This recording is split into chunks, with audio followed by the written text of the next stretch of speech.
Ok, buenas tardes a todos, le damos la bienvenida para que escuchemos una porción de la palabra de nuestro Señor. Quiero compartir una porción de la Escritura cuando nuestro Señor estaba en la tierra, estaba durante su ministerio. Yo creo que muchos conocen las historias que Él hizo milagros, habló con personas.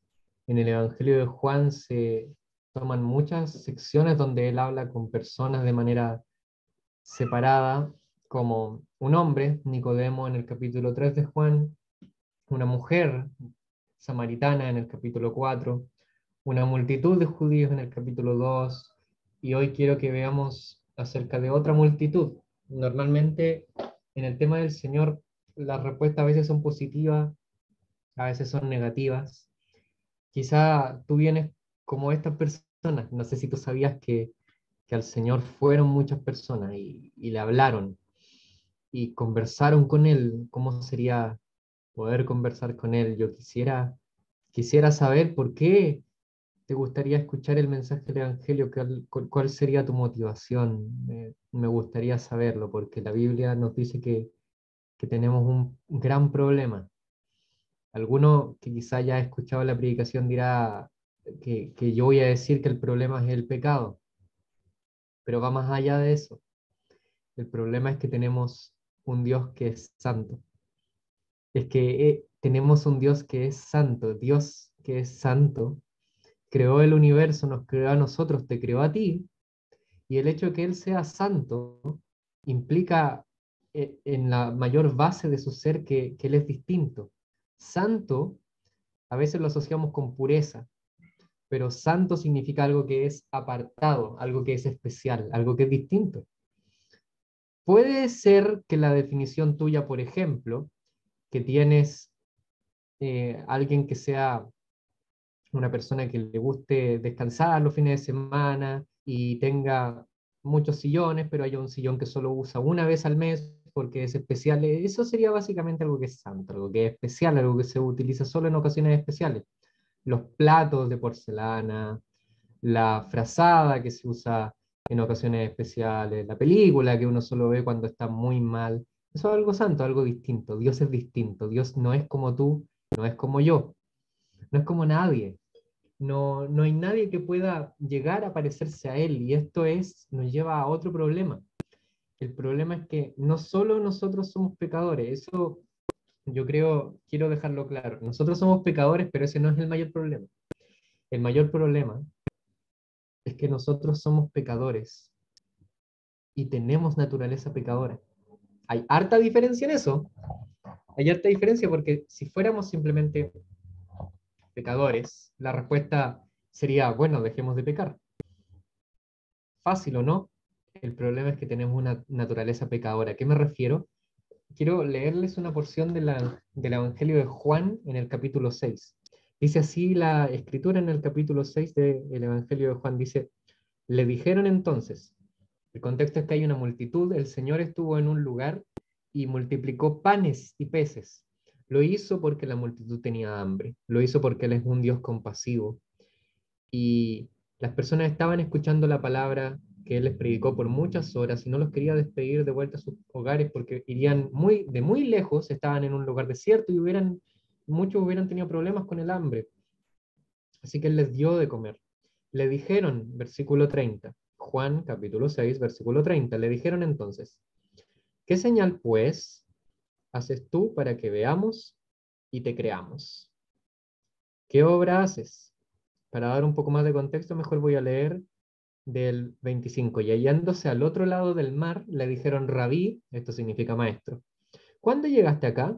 Respondió Jesús y les dijo, de cierto os digo, que me buscáis no porque habéis visto las señales, sino porque comisteis el pan y os saciasteis. Trabajad, no por la comida que perece, sino por la comida que a vida eterna permanece, la cual el Hijo del Hombre os dará, porque a este señaló Dios el Padre.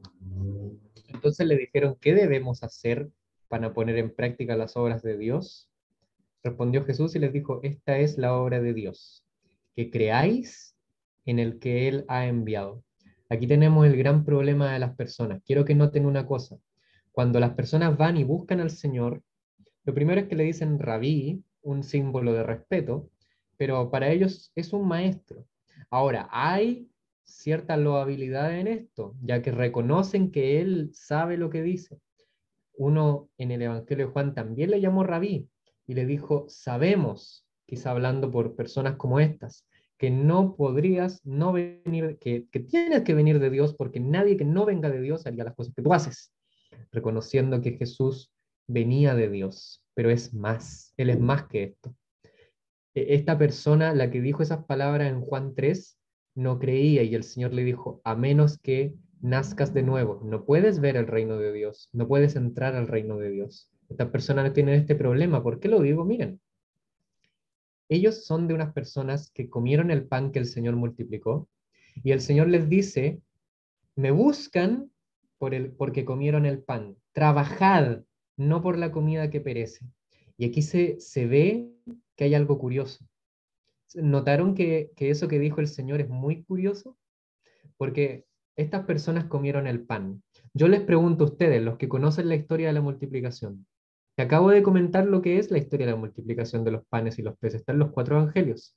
Habían personas que necesitaban comer y el Señor tomó pan y peces y los multiplicó y los dio a la multitud. Y noten que el Señor les dice, trabajad. Yo les pregunto esto, ¿en qué punto de cualquiera de los evangelios las personas trabajaron por el pan? No lo hicieron, ¿verdad? Nunca trabajaron por el pan. Y el Señor aún así les dice, trabajad por la comida, no por la comida que perece, sino por la que a vida eterna permanece. Él les está haciendo ir más allá de esto. Les está tratando de mostrar una cosa súper cierta. Les está tratando de mostrar que la señal que ellos vieron, porque ellos sí habían visto señales, no podían hacer como que no vieron. Ellos sí conocían de las señales. Em, en ese sentido, el Señor hizo una señal, pero ellos no la reconocían. Ellos ven, pero no creen. Ellos entienden en parte, pero no entienden quién es Jesús. Puede que ese sea tu problema, y yo creo que ese es tu problema. Tienes una naturaleza pecadora. En ese sentido, te tengo que dar una mala noticia, y es la noticia más mala que te pueden dar. Tu pecado hace que, independiente lo que quieras hacer, independiente cómo lo quieras hacer, todo lo que hagas está permeado por el pecado. ¿Sabes qué es permeado? Imagínate una toalla, ¿ya?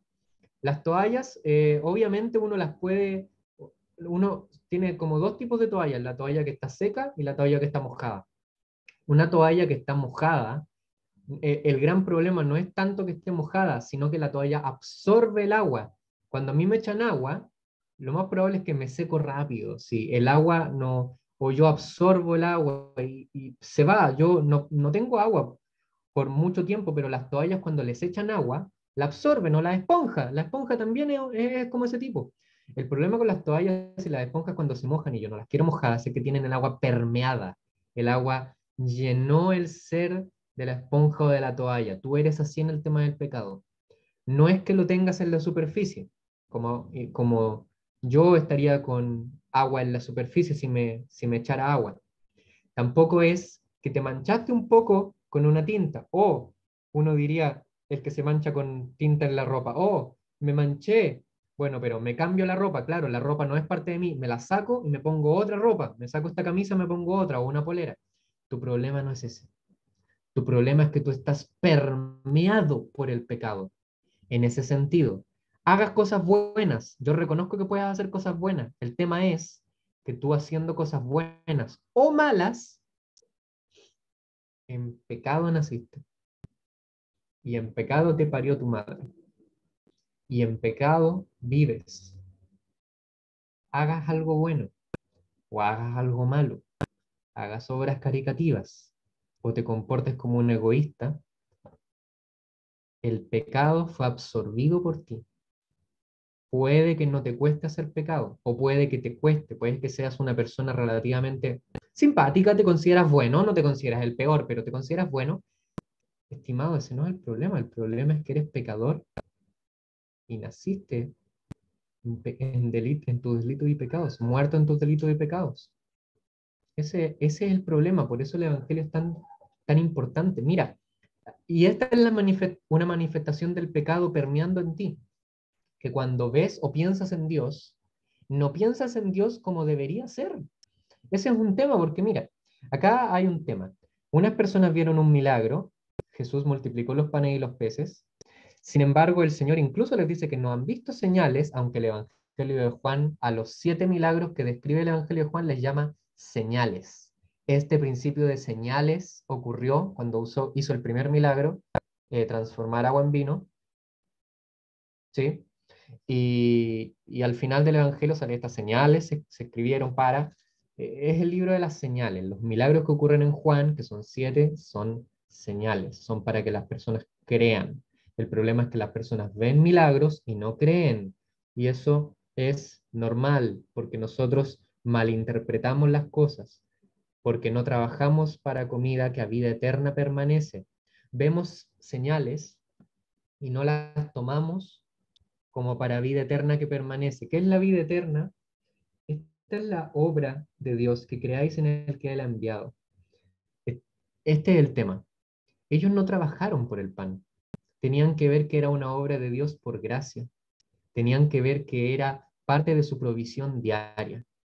Tenían que ver, incluso ellos le dicen, ¿qué señal pues haces tú? Versículo 30, para que veamos, ahí se ponen un poco más violentos, al parecer. Yo creo que no tanto, pero miremos, para que veamos y te creamos, ¿qué obra haces? Nuestros padres comieron el maná en el desierto, como está escrito, pan del cielo les dio a comer. Eso es porque los judíos, las personas que están hablando con Jesús, cuando fueron liberados de Egipto, esto lo pueden leer en el libro de Éxodo, vagaron por el desierto por harto tiempo. Y para que tuvieran comida, Dios mandaba que cayera algo que era blanco, que caía del cielo, que sabía como hojuelas, al parecer. Era blanco, no se sabe realmente qué era exactamente. Incluso maná significa qué es eso, porque no había seguridad de qué era, pero era una comida que Dios le daba a las personas. Pan del cielo le llaman acá. Y ellos se jactan de eso, se jactan diciendo, no pueden decir que nosotros no vemos las señales y confiamos en que Dios nos alimenta. Nosotros sabemos quién es Dios, Dios es Dios de provisión, y Él alimentó a nuestros padres, pero Él les dice, no os dio Moisés el pan del cielo, mas mi Padre os da el verdadero pan del cielo, porque el pan de Dios es aquel que descendió del cielo y da vida al mundo. Aquí el Señor te está tratando de decir algo súper importante. Sus provisiones y su cuidado y todo lo que hace por ti en la vida, ¿tú lo has reconocido? Tú imagina todo lo que tienes. No sé cuánto tendrás. Puede que sea poco, puede que sea harto, no lo sé. No sé si tendrás un hogar, no sé si tendrás alimentos hartos o pocos, no sé si eran alimentos variados, pero lo que tengas, ¿lo reconoces como que Dios lo da, lo ves como regalo o cosas como que te ganaste? Si son cosas que te ganaste, entonces te jactarás de ellas y las usarás para ti, o quizás las compartirás. El problema es que fueron dadas por Dios, estimado. No podemos ser injustos para no decir esto. Dios creó todo y nosotros muchas veces somos unos malagradecidos con lo que nos da. Dios lo creó todo, absolutamente todo. ¿Has compartido algo de lo que tienes? ¿Has dado algo de lo que tienes? ¿Te das a ti mismo que tú fuiste creación de Dios? Ahí está el pecado manifestado en ti. Vives para aquello que perece. Vives para ti.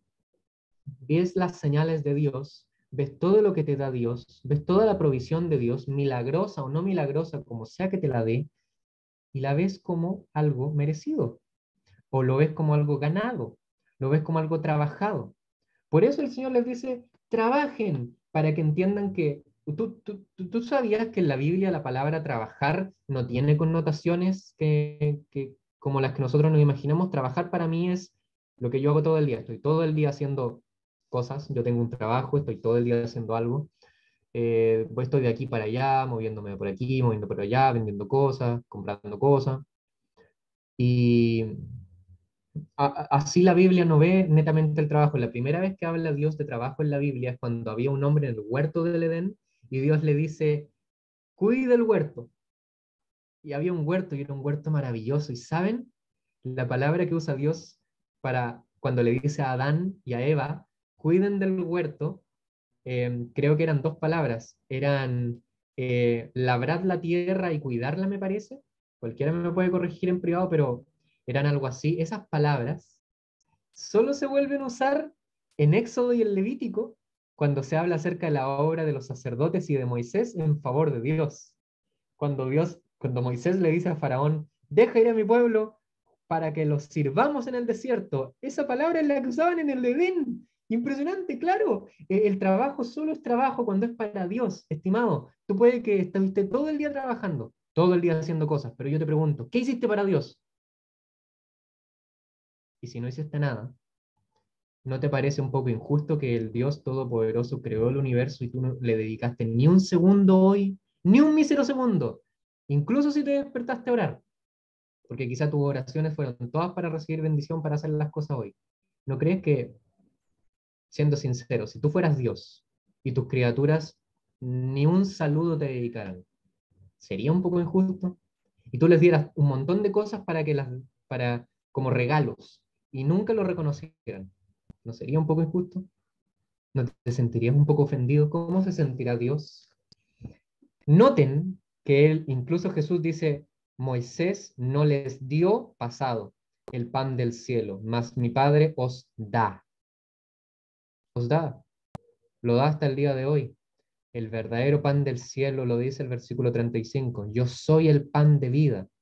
Aquel pan que Moisés les daba era un pan del cielo, un pan que venía del cielo, pero acá este es el pan de vida, el pan de vida, un pan que da vida, no que viene, no solo procede de la vida, sino que da vida, y Él es el Señor Jesús. El que a Él viene nunca tendrá hambre. ¿Por qué tendría hambre? Nosotros siempre queremos usar las bendiciones de Dios para nosotros mismos. Siempre incluso nos acercamos a su iglesia de manera egoísta, pensando qué es lo que me pueden dar a mí.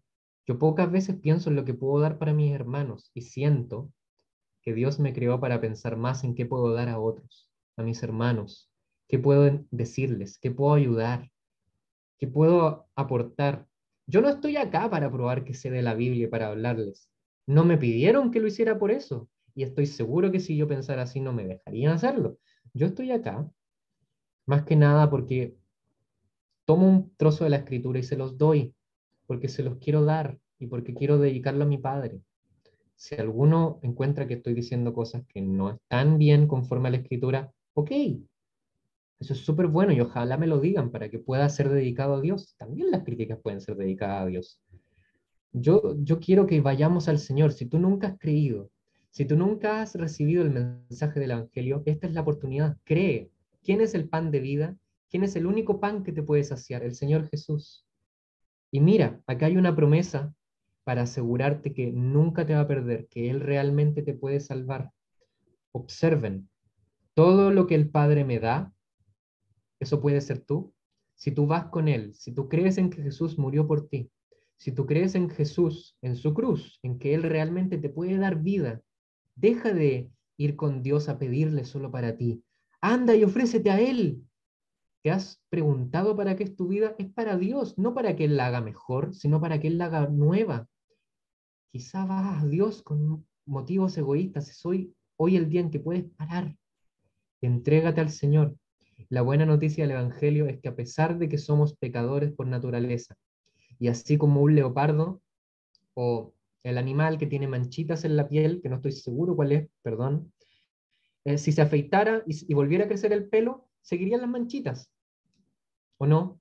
Así es el pecado, no puede dejar de existir en nuestra naturaleza.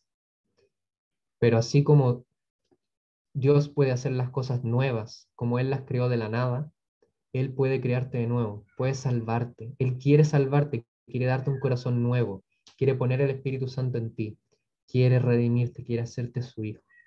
Por medio de la cruz, donde el Señor Jesús murió por ti, Él dio su vida por ti, para poder darte vida.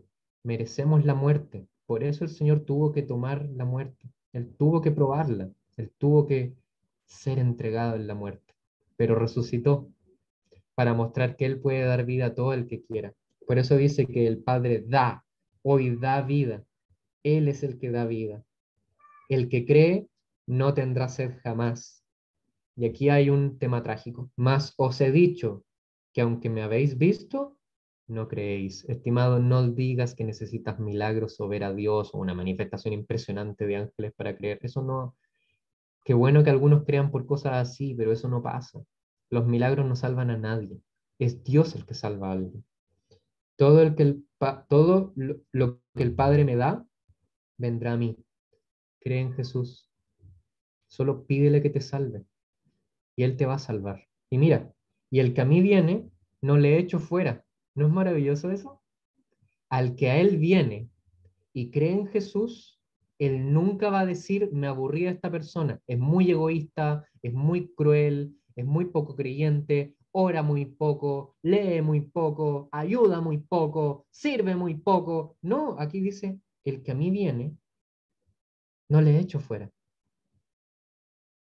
Y yo lo tomo esto con tanto gozo. Él cuando estaba muriendo en la cruz, vio mi vida, todo lo que he hecho mal, todo lo que me he equivocado, todo lo que he pecado, todo lo que he roto, todo lo que he destruido, y se quiso quedar ahí. Pero también vio todo lo que me convertiría si me salvaba, todo lo poco que haría, todo lo poco que leería, todo lo poco que lo amaría, y decidió que valía la pena quedarse ahí. Estimado, Él entregó su vida por ti, para hacerte de nuevo. Y quizá esa vida nunca va a ser algo impresionante, nunca vas a hacer cosas tan impresionantes que van a cambiar el mundo, pero aún así te ama totalmente, te ama como si fueras la vida más importante de todas. Creen que el Señor murió por ti, recibe su vida, deja de ser egoísta y deja de pensar en qué te va a ayudar. Date cuenta que tu vida fue hecha para adorar a Dios, no para adorarnos a nosotros, no por pan que se pudre, sino por el Dios que vive para siempre. Tristemente, Él dice que la voluntad es hacer la voluntad del que lo envió, pero en el 41 dice, murmuraban entonces de él los judíos. Curioso. Este grupo de personas partió como una multitud, personas que van curiosos, y termina ahora como los judíos. El Evangelio de Juan siempre pone a este grupo, los judíos, como aquellos que se oponen al Señor. Oro, ruego, como si Dios rogara a través de mí que esa no sea tu situación, que hoy creas, que hoy le entregues tu vida al Señor. Él murió por ti, murió para salvarte, murió para que vivas para Él, para que tu vida cuente. Termino diciendo estas últimas palabras, que el Señor Jesús te salve, que el Señor Jesús te bendiga, que su rostro resplandezca delante de ti, que te tenga misericordia y que veas, no fuiste creado para ti mismo, fuiste creado para aquel que es el Dios glorioso y bendito Salvador. Que sea bendita su palabra y que sea bendito su evangelio por el cual he sido salvado y que estaremos orando porque también seas salvado. Que el Señor bendiga su gloriosa palabra y que nuestras vidas sean para su gloria y para su honra.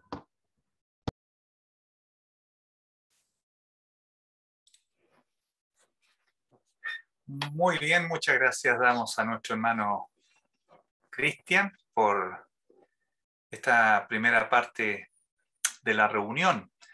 Predicación del Evangelio, algo que fue encargado por el Señor. El objetivo que perseguimos siempre que predicamos el Evangelio es que todos puedan escuchar esta buena nueva, de esta noticia agradable, de esta noticia necesaria, que Cristo Jesús puede perdonar tu pecado, ese pecado con el que hemos nacido todos. Así que queremos invitarle a que usted recoja estas palabras que han sido enseñadas y que pueda también recibir a Cristo en su vida. Es lo que más nos interesa.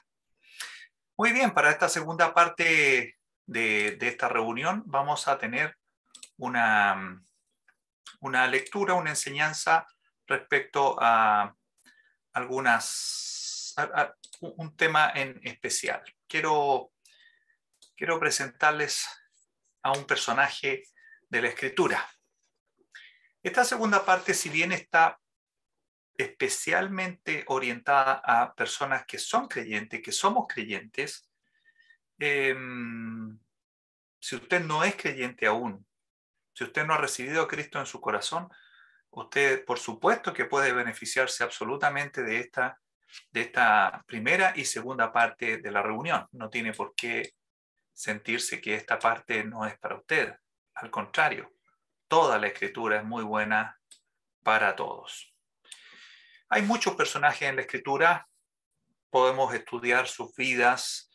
La mayoría de ellos nos dejan un ejemplo o por lo menos buscamos eso, que recibamos algún ejemplo para seguir, aun cuando algunos personajes en la Escritura dejan bastante que desear. Por supuesto que sí, hay personajes que no son un buen ejemplo. Hoy revisaremos aspectos de la vida de alguien que, si bien es principal, también es secundario al mismo tiempo.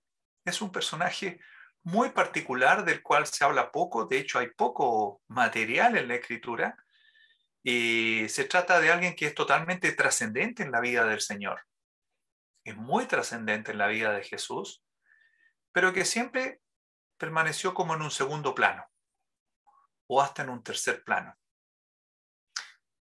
De alguna manera sí nos estaba enseñando. Nos referimos a José, el padre adoptivo de Jesús. Quiero que revisemos un poquito algunos aspectos de la vida de este José,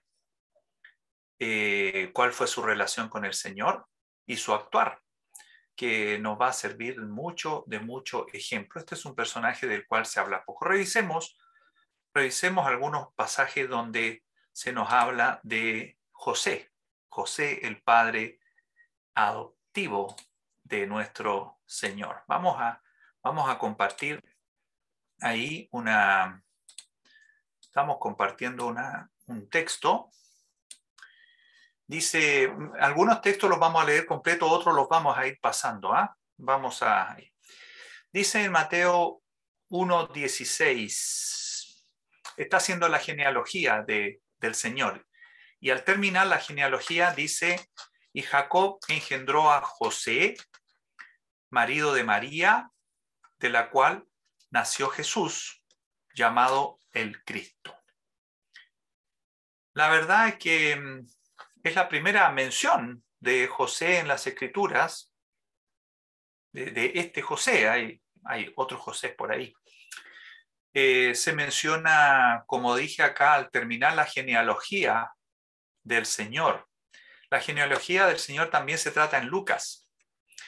La intención de esta genealogía, por lo menos en lo que Mateo se refiere, es que trata de mostrar que Jesús es del linaje de David.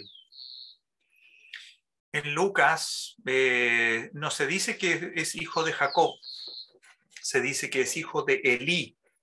¿Ya? Eso puede dar para que estudiemos un día la Escritura y veamos de qué se trata esto, cómo José es hijo de Jacob aquí y en Lucas es hijo de Elí. ¿Ya? Hay algunas explicaciones bastante razonables para lo que puede haber ocurrido, pero lo vamos a dejar así por ahora. Fíjense que siendo la primera referencia, es bastante interesante que a partir de esta referencia viene el siguiente texto, y es el texto en donde aparece ya una mención muy activa de José. Dice que el nacimiento de Jesucristo fue así en Mateo 1, del 18 en adelante. Estando desposada María, su madre, con José, antes que se juntasen, se halló que había concebido del Espíritu Santo. Fíjense el impacto que tiene José estando desposados. Fíjense que aquí no vivían juntos aún.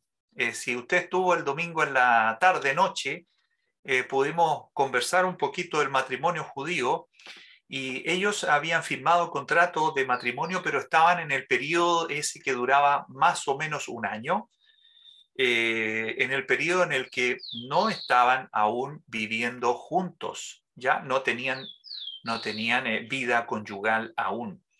Y en ese periodo es que dice que se halló que había concebido del Espíritu Santo. La verdad es que José se da cuenta que María está embarazada. José no sabe, nadie sabe, solamente María, solo María, que había una concepción divina en su vientre. Entonces, dice acá el 19, José su marido, como era justo y no quería infamarla, quiso dejarla secretamente. José es un hombre justo o íntegro o santo o también bueno, una persona bondadosa, una persona que no deseaba el mal, menos para su esposa. Y dice acá que quiso dejarla secretamente. ¿Saben que esto que le pasó a José era causal de divorcio? Ellos estaban casados, pero aún no juntos, pero sí podían divorciarse, o sea, podían romper el compromiso que había y la única causal para romperlo era precisamente el adulterio. Y aquí, a la luz de la vida humana normal, había habido un adulterio, porque José no había estado con María, aún. Y dice acá que pensando José aún en esto, estaba dándole una vuelta porque él no entendía bien cómo había pasado. Dice que he aquí un ángel del Señor le apareció en sueño y le dijo, José, hijo de David, no temas recibir a María tu mujer, porque lo que en ella es engendrado del Espíritu Santo es. Bueno, el ángel también le dice que lo que está en su vientre es del Señor, viene de Dios, va a dar a luz un hijo, le pondrá, dice, le pondrás por nombre Jesús. Le da esa instrucción y le explica el por qué tenía que llamarse Jesús, que es Jehová salva o Jehová Salvador.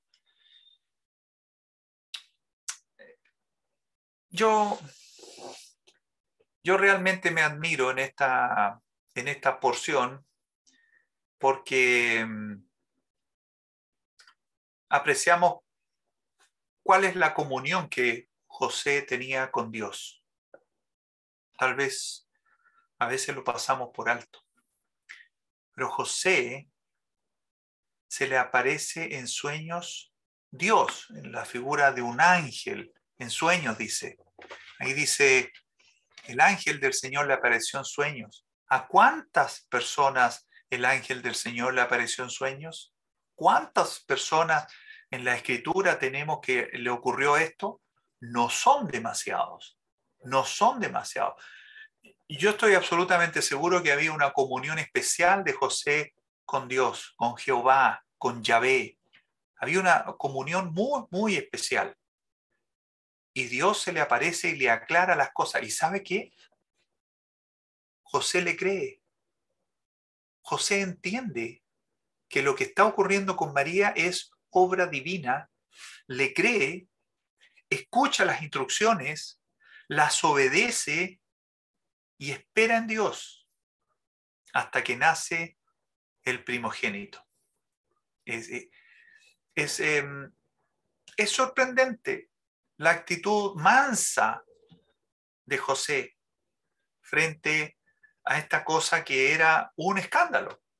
Era un escándalo. Él podía pedir el divorcio e irse. Aún así, él estaba prefiriendo retirarse en silencio, retirarse en silencio, dejarla secretamente. ¿Saben qué podría haber significado a José que se hubiera tenido que ir a otra ciudad, a otro lugar, y ya no seguir viviendo ahí? Para un judío esto era una vergüenza, absolutamente. ¿Usted se imagina cómo se sintió José? Pues ahí estuvo.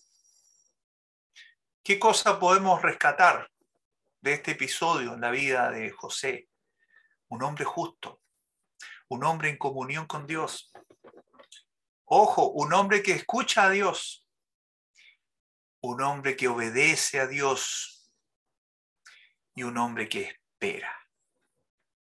Paciencia, mansedumbre, fe, dependencia de Dios. Ahí tenemos, hermano, un ejemplo de cómo una persona recibe una noticia, pero de ribetes escandalosos en la vida cotidiana y espera en Dios. Y Dios es quien le da las respuestas.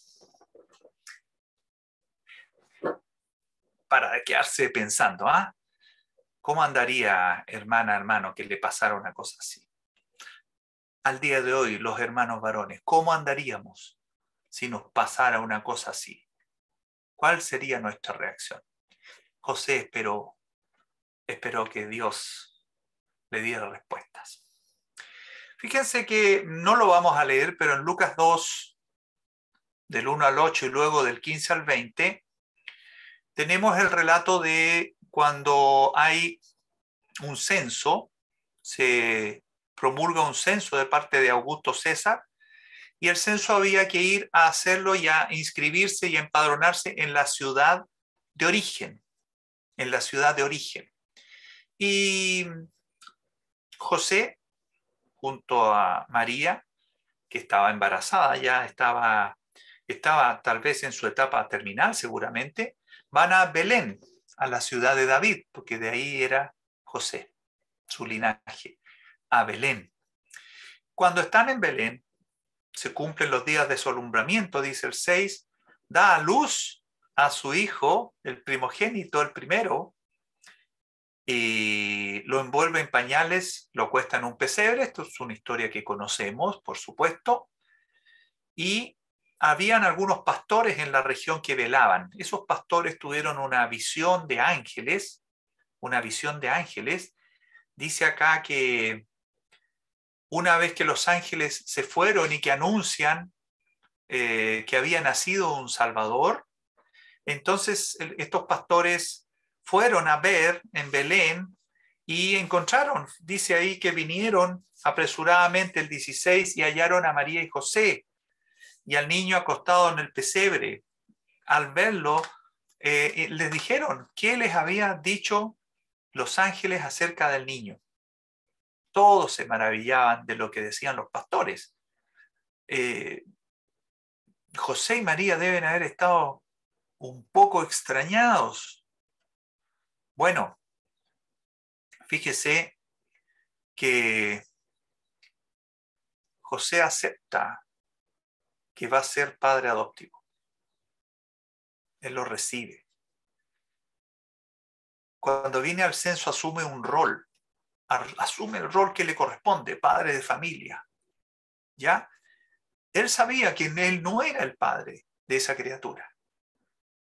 Sabía que Dios era el padre de esa criatura. Y él lo cree, lo acepta, va a Belén, va a la ciudad de David. Hay una actitud nuevamente de obediencia. Hay una actitud de obediencia, en este caso a las autoridades. ¿Cómo andamos ahí?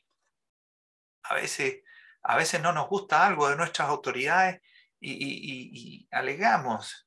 Yo imagino que no iremos en contra de nuestras autoridades, aun cuando lo que hacen no nos parezca bien.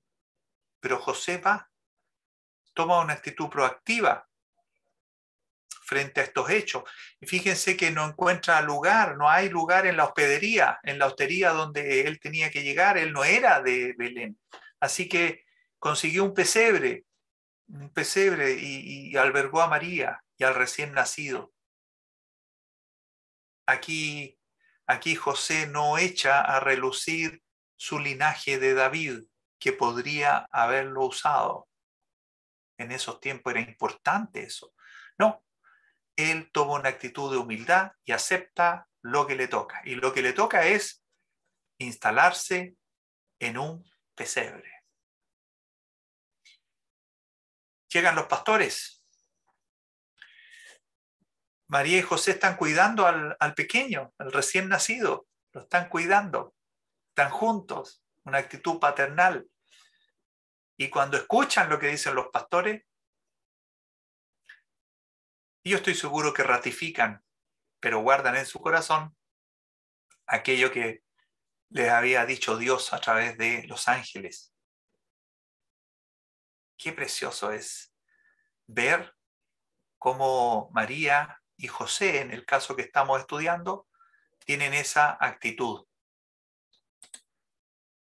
Él asume su adopción.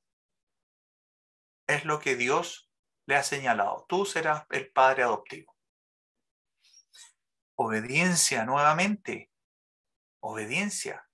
Una actitud proactiva. La humildad que a veces nos cuesta tanto. Nos cuesta tanto la humildad. Y meditar. Meditar en todas las cosas que van ocurriendo y que habían sido predichas por Dios. Meditar las cosas. Son atributos que tiene este José, este sorprendente José, en un segundo plano, en un tercer plano, pero trabajando en silencio, haciendo la voluntad de Dios. José nunca se le ve poniéndole peros a Dios. Nunca se le ve pidiéndole explicaciones a Dios. A pesar de que lo que ya le ha pasado hasta ahora, podríamos calificarlo de tremendo, de terrible. Sin embargo, él está ahí, firme. Solo María y él saben que ese niño no es hijo de él, pero él asume su adopción. Lucas 2, cuando se cumplen 8 días para circuncidar al niño, le pusieron por nombre Jesús, que había sido puesto por el ángel. Se cumplieron los días de purificación. Lo trajeron a Jerusalén, que está muy cerquita de Belén, para presentarlo al Señor.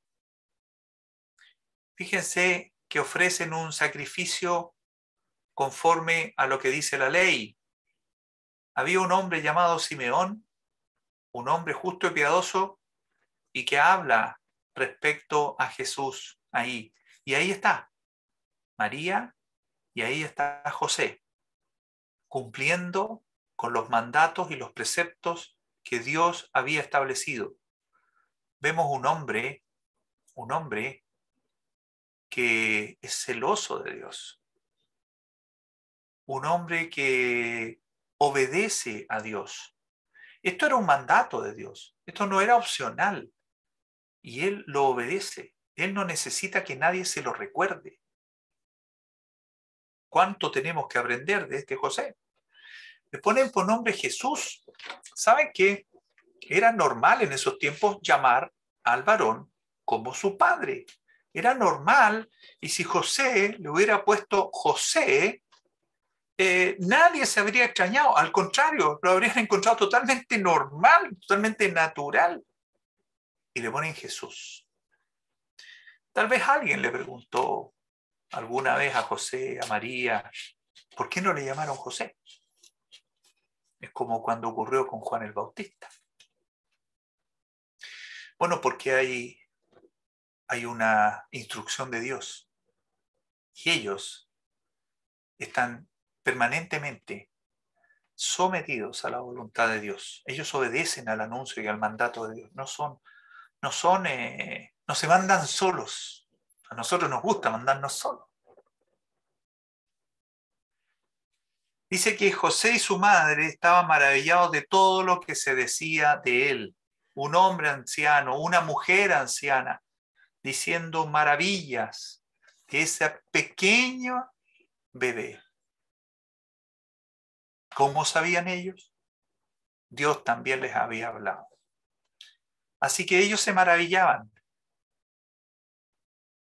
Ellos, insisto, María y José eran los únicos que sabían a ciencia cierta, certeza absoluta, de que esa criatura era hijo del Altísimo. Simeón y la profetisa sabían por fe, por revelación, pero a José y María se los había dicho Dios mismo. ¿Qué tenemos aquí? Sujeción a Dios.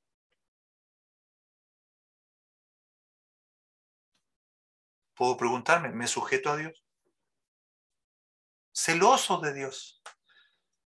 Celoso de Dios es buscar siempre lo que a Dios le agrada, lo que Él me pide que haga y yo estar atento, no descuidarme de esas cosas. Piadoso, buscando hacer la buena obra de Dios y gozoso, disfrutando todo momento. Imagínense, ellos guardaban y se maravillaban de lo que se decía de Jesús. ¡Qué gozo más grande! Avancemos más. Les insisto, no vamos a leer todo. Usted puede dejarse acá después el video, puede detenerlo, puede buscar el pasaje y ver que aquí tenemos dos eventos. Después que parten ellos del templo y seguramente se instalan nuevamente a vivir un tiempo, es muy probable que en Belén, o se quedaron en las afueras de Jerusalén. Dios de nuevo le avisa a José que el niño está en peligro, que Herodes quiere matar al niño y que huyan a Egipto. Otra vez un evento de otra magnitud, o sea, absolutamente chocante, con una guagua, un pequeño, y Dios le dice, te vas a Egipto porque corren peligro. ¿Y qué hace? De noche se levantan, toma a su madre y al niño y se van a Egipto. Desde ahí era un camino en las condiciones en que ellos estaban, probablemente de unas cuantas semanas de camino. Dice que estuvo ahí hasta la muerte de Herodes. Que estuvo allá hasta la muerte de Herodes. No sabemos con exactitud, pero pudiera haber pasado un par de años sin ningún problema.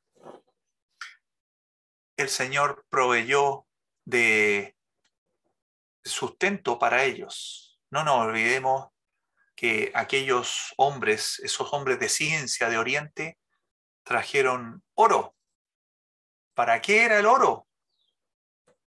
No era para joyas, era para el sustento del Señor durante ese tiempo en Egipto, en tierra extraña.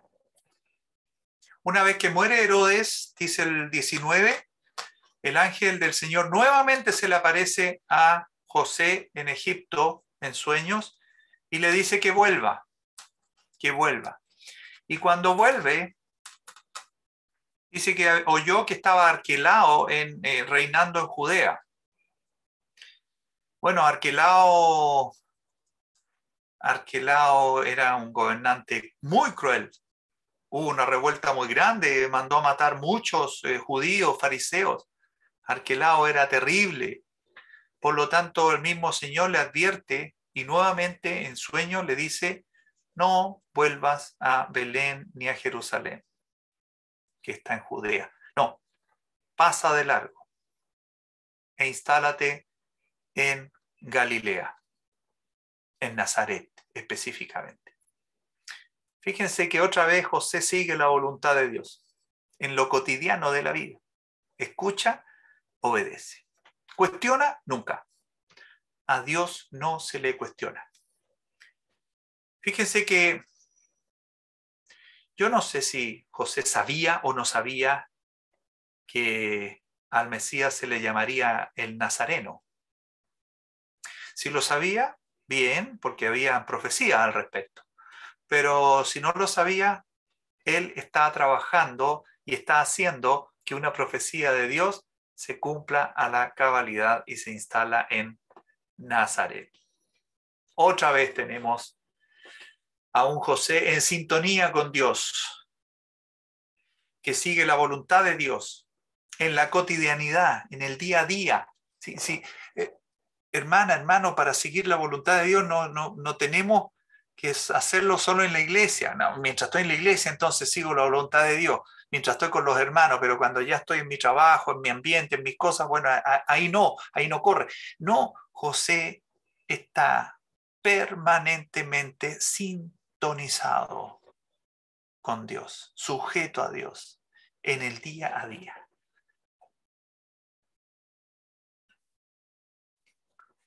Está el evento de Jesús en el templo a los 12 años. A los 12 años, no lo vamos a leer. Van a los 12 años de Jesús, van al templo, a la fiesta. Vemos a un José, primero, ocupado de ir una vez al año a la fiesta. Ocupado de la educación de Jesús, la educación en cuanto a su relación con Dios. Ocupado, a pesar de que él sabía que él era hijo del Altísimo, pero yo creo que José y María no sospechaban la magnitud del alcance de Jesús. Me imagino que hasta esa altura tal vez todavía pensaban que era un elegido, un ungido, un escogido, un futuro profeta, una persona excepcional, un maestro, pero no sé si habían asimilado que Jesús era Dios mismo con nosotros, Dios con nosotros. Porque acá Jesús hace una declaración y ahí de nuevo José tiene que, no sé, cualquiera de nosotros se habría mordido la lengua. José y María le buscan cuando se extravía el Señor, cuando venían de vuelta a Nazaret, vuelven a Jerusalén, lo encuentran. Fíjense que lo amonestan, pero con un cariño. A pesar de esto, lo amonestan y le dicen, hijo, ¿por qué nos has hecho algo así? He aquí tu padre, José, y yo te hemos buscado con angustia. Fíjense lo amoroso, pero firme con el que se le amonesta al Señor diciendo, oye, ¿por qué hiciste esto?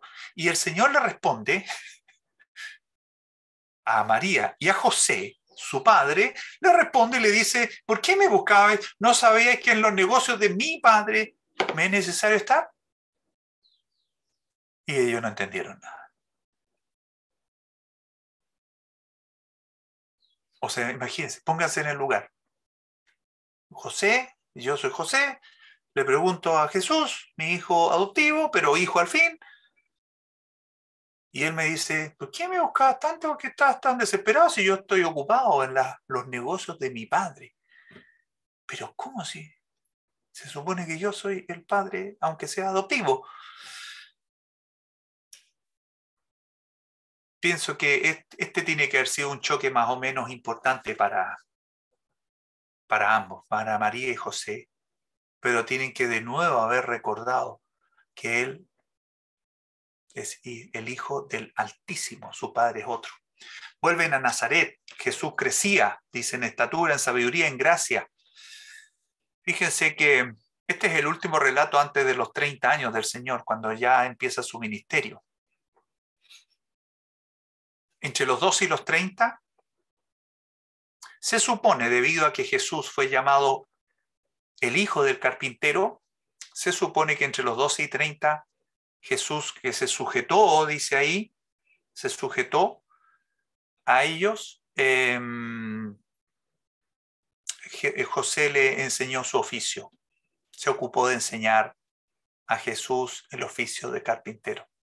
Él es lo más lógico, pero no hay referencia, pero sí se le llamó a Jesús alguna vez el carpintero.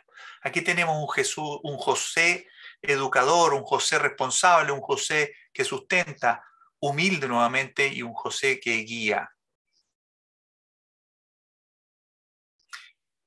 Parece que tenemos cosas que aprender de José. Este relato también lo tenemos cuando el Señor en Lucas 4 vino a Nazaret, entró a la sinagoga y leyó en el libro del profeta Isaías. y aseguró que ese día se había cumplido la escritura delante de ellos, cuando en Isaías se relata características del Mesías. Y lo que dicen ellos al final, dicen que todos daban pues testimonio de él y estaban maravillados de las palabras de gracia que salían de su boca. Pero fíjense lo que decían, más que ensalzar mejor al Señor, que estaban maravillados, decían, ¿no es este el hijo de José? ¿No es este el hijo de José? Fíjense que el tono y la frase casi debiera leerse como, oye, pero ¿no es solo el hijo de José? ¿Cómo es que habla así? ¿Cómo es que tiene esta sabiduría, estas palabras, si es solo el hijo de José? Esto nos muestra el carácter de José. Carácter. Seguramente a esta altura José ya había muerto. Es lo más probable. Carpintero. Es solo un carpintero. José es solo un carpintero. A veces miramos con ojos menospreciativos algunas cosas. Es solo un carpintero. Es un hombre humilde. Él no busca trascender. No, su tema, José no busca trascender, no anda.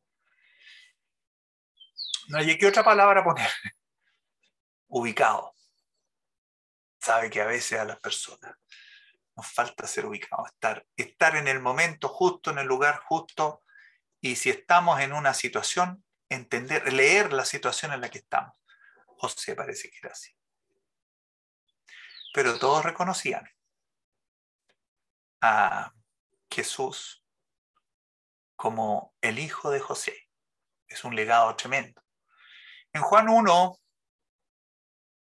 cuando está Jesús, digamos, reclutando discípulos, dice: Felipe halló a Natanael y dijo: hemos hallado a aquel de quien escribió Moisés en la ley, así como los profetas, a Jesús, el hijo de José de Nazaret.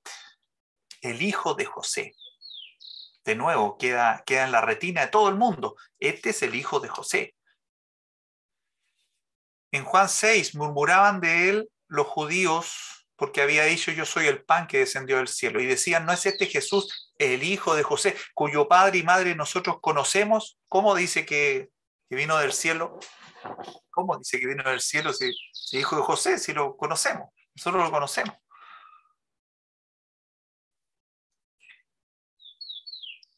Hay una identificación. Pero hay una sola línea durante todas las menciones que tenemos. Es una sola línea. O sea, Jesús para todo el mundo es el hijo de José. Hay un legado detrás. Fíjese que José deja una huella sin pasar a un primer plano, sin pasar a llevar a Jesús, su hijo adoptivo, que es el Hijo de Dios, que es el importante. El importante aquí es Jesús. Sin pasar, José deja una huella y un legado. Para todo el mundo, José es el padre de Jesús. Como dije hace un rato, es muy probable que al inicio del ministerio de Jesús, José ya hubiera muerto. No hay mención de él. En uno de los primeros milagros, en las bodas de Caná, estaba invitada María y ya no se menciona a José. Es muy probable que hay algunos escritos de la época que dicen que José era bastante mayor que María y por lo tanto podría haber fallecido ya por enfermedad o por vejez. Jesús llevó el calificativo de hijo de José hasta la adultez. Lo llevó hasta la adultez. Fíjense que podemos asegurar que José trascendió porque por el nombre y porque todos le recordaban que él era el padre de Jesús. De hecho, se extrañaban porque había una diferencia importante entre Jesús y José. Había una diferencia importante. Jesús mostró unas palabras y una sabiduría fuera de lo normal, fuera de lo normal. Pero ¿saben qué? La sociedad toda se asoció a José con Jesús. Y eso debiera hacernos pensar a nosotros. La sociedad que nos rodea, hermana, hermano, nos asocia con el Señor. Así como al Señor lo asociaban como el hijo de José. Nosotros, podrán decir de nosotros que somos los creyentes en Cristo. Quiero hacer esa similitud. Si pudiéramos parecernos a José, aún solo en eso, en estar plenamente identificados con Jesús. De José se dice que era carpintero y que era el padre de Jesús. Quiero repasar y terminar con los atributos que hemos ido colocando en las láminas. Atributos de José, para que podamos trabajar en nuestra vida diaria con esas cosas. José el justo, en comunión.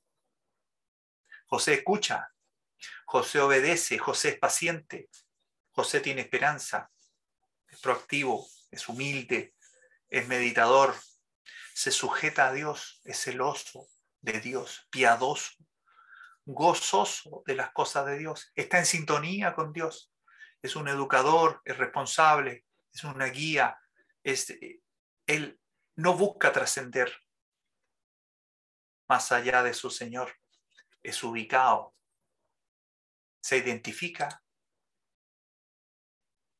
y ha dejado un legado que es en Cristo. Nadie mira a José, todos miran a Jesús y le llaman el hijo de José. Que este sea un buen ejemplo para nosotros, para seguirlo como un hombre de piedad, de respeto y de un comportamiento que vive en función de lo que Dios le va diciendo. A nosotros Dios todos los días nos va diciendo cosas también. Así que les invito a revisar este tema. Vamos a orar para terminar. Padre Celestial, te agradecemos esta palabra, doble presentación de tu palabra. Gracias por el Evangelio que nos ha sido entregado. Gracias por la enseñanza que tú has dejado de grandes hombres que nos muestran cuál debe ser nuestra actitud frente a ti, oh Padre Celestial. Queremos considerarte en todo momento y lugar. Queremos, Padre Celestial, que nuestras vidas estén guiadas por ti y que nosotros nos dejemos guiar y caminemos por tus caminos. Te agradecemos lo que hemos recibido hoy y pedimos tu más rica bendición en el nombre del Señor Jesús. Amén.